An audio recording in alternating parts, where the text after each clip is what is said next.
Most of our solutions are trying to address the problem at the tertiary level. After people have left schools, they have left colleges, and they have formed their own mindsets with rigid mentalities, with fixed egos, with half-baked knowledge. Half-baked knowledge with fixed egos is fantastic combination for civilizational destruction. So you're right that the investment obviously has to be at the first end, which is at the primary level. But I would go a step further, which is why I started with the family. Because a parent doesn't have the moral authority to speak about dharma if the child doesn't see the parent following it.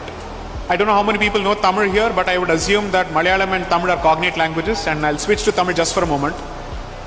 If my parent were to ask me to do something which they have not done, I'll say, "Nee matra enna panna?" I'll turn around and simply ask that question.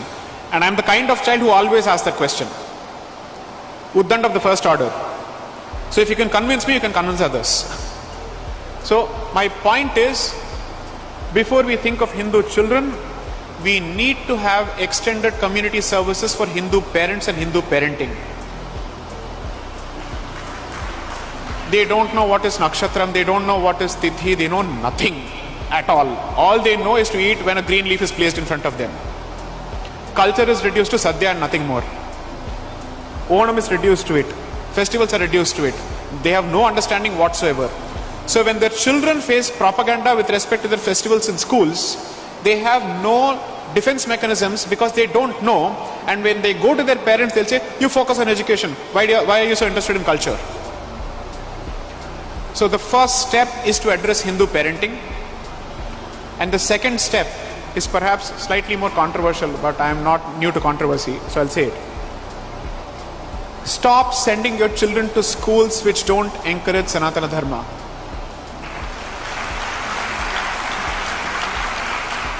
You're hoping that somehow this child will not succumb to peer pressure at a place where they have to make friends.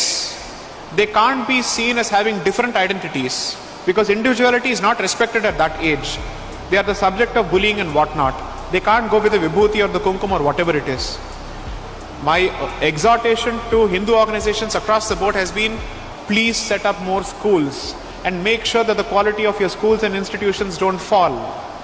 Because nobody should be able to point fingers at us.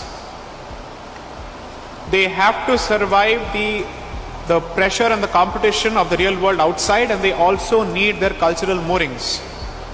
We have to find a way to marry both and blend both. The primary investment of every independent country post-colonization, except for Bharat, was in education. In bringing back their old education systems. We were the only country to take forward the education policy of the colonizer. Now it's okay to continue playing this blame game until 2014. I will ask this honest question, what has happened post 2014 on the education front? Now if I were an organizational loyalist, I'll say sab kuch ho gaya, everything is done. But because I'm not, I will say, what have you done? What is the concrete outcome there? What is the investment in education policy? What is the investment in defending that education policy when people accuse you of saffronization? Do you have the confidence to say, yes, it is saffronization, so what? Do you have the confidence to say that, no, we will constantly move to a defensive position to say, no, it is not saffronization, it's Indianization. As long as you don't have the confidence to defend the saffron, you have no business pontificating about Hindutva to anybody. Okay?